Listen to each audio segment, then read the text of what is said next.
Recording. Okay, we're recording on both now. Let me lower this one slightly. You want me to start? Oh, I'm not talking. You're not talking. You're just gonna sit there in quiet silence. I'm the helper here. Okay. Well, hi, I'm Shy, and my helper here is Matt, and we are Shopkeeper's Pawn. Today, we're gonna show you guys some really cool things that we have. Our haul that we just bought to resell. We got some pretty neat things. We went out to Spokane, Washington to source these items. Just grabbing my glasses, putting them on so I can see you guys. What are we gonna start with? Whatever you want. All right, we'll start with this. This is a soccer jersey, right? Soccer I believe jersey. So. We believe so.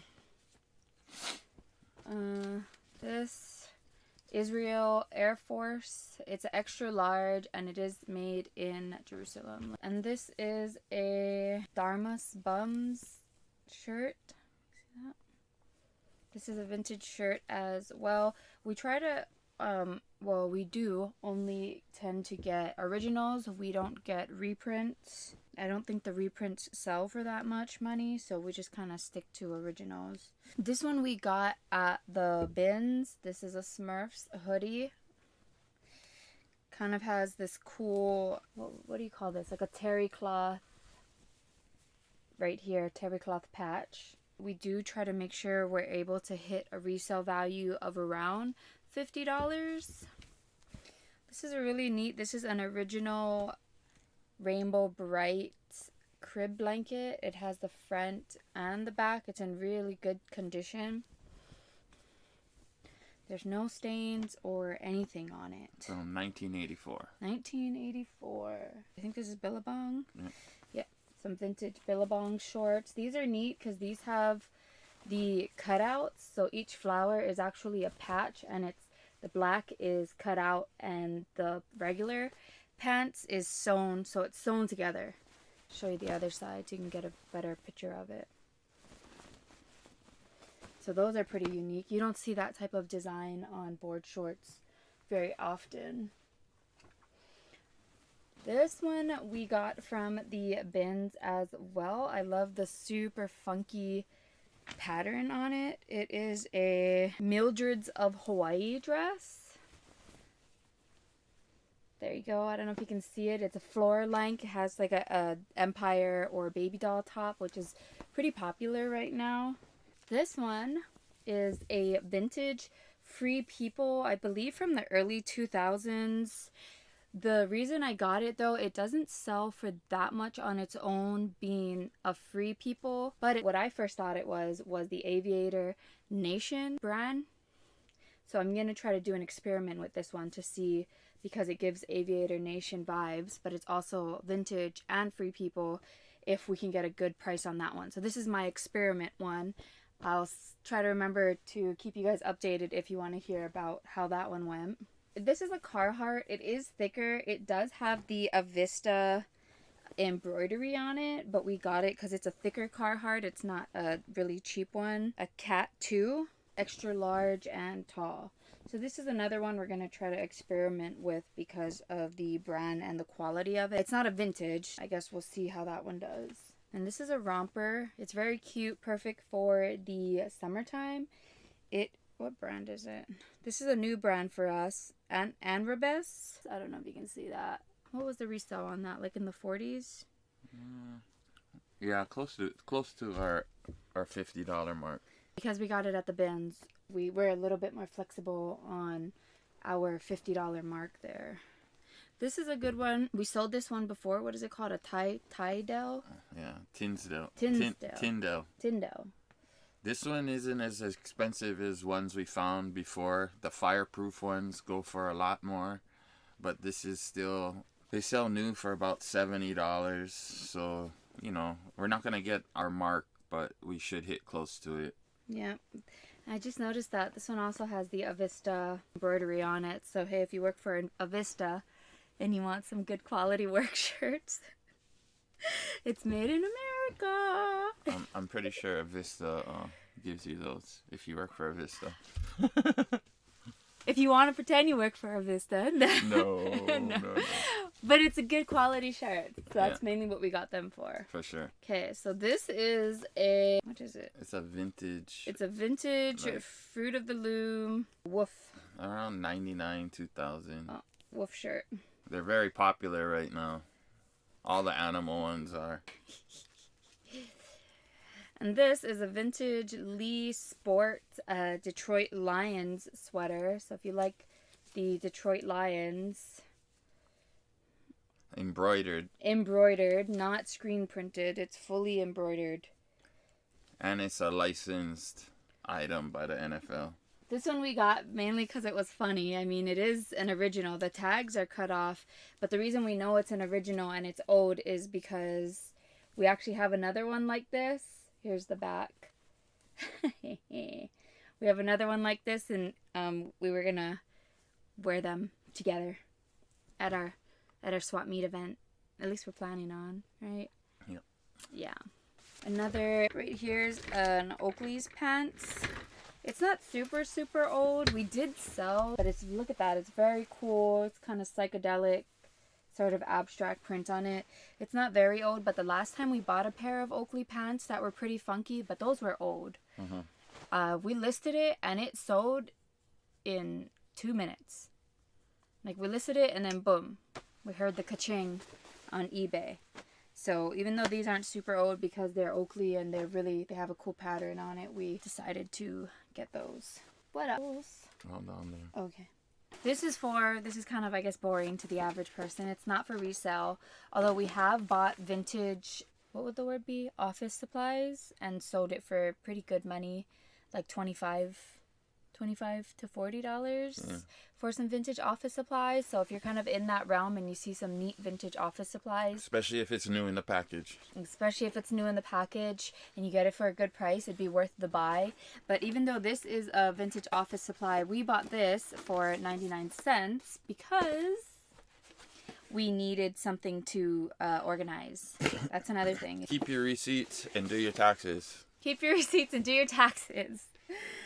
Learn from people who have not done their taxes and gotten in trouble. That's your guys' tip of the day. Who never did their taxes and got in trouble? Like, who never did their taxes? Yeah, the way you said it is like you got... No, not me, but like... The way you said it sounded like... okay, because I'm reading this book called, what is it? The White House and Mobsters or something. I have it upstairs. I'm reading this book, and it's about how the government works with mobs and gangs and stuff throughout history to achieve certain goals. And it's talking about how certain mobsters they couldn't get them on other things, but they got them for like tax evasion. That's why I'm saying, like, do your taxes.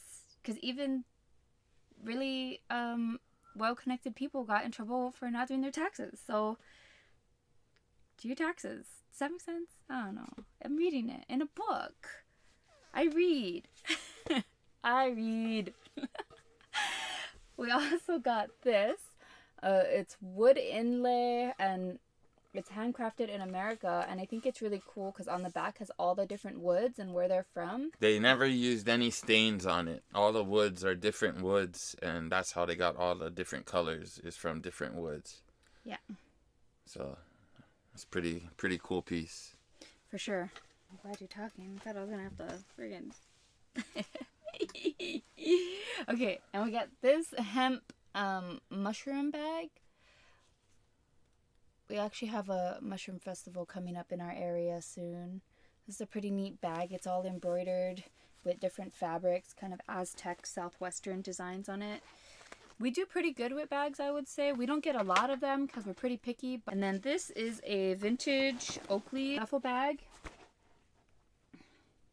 This one's in great condition. The only thing it's missing is the long duffel strap here. But really, you can just buy any strap and put it on there. But all the zippers work. There's no holes. It's in great condition. We expect to get some decent money for this one. And we got this cool hamong. I believe when I looked it up, it's like a hamong embroidery. It has all these different scenes on it. It's very colorful. I think we're going to actually keep this one. So What's the point in finding cool stuff if you can't keep some of it?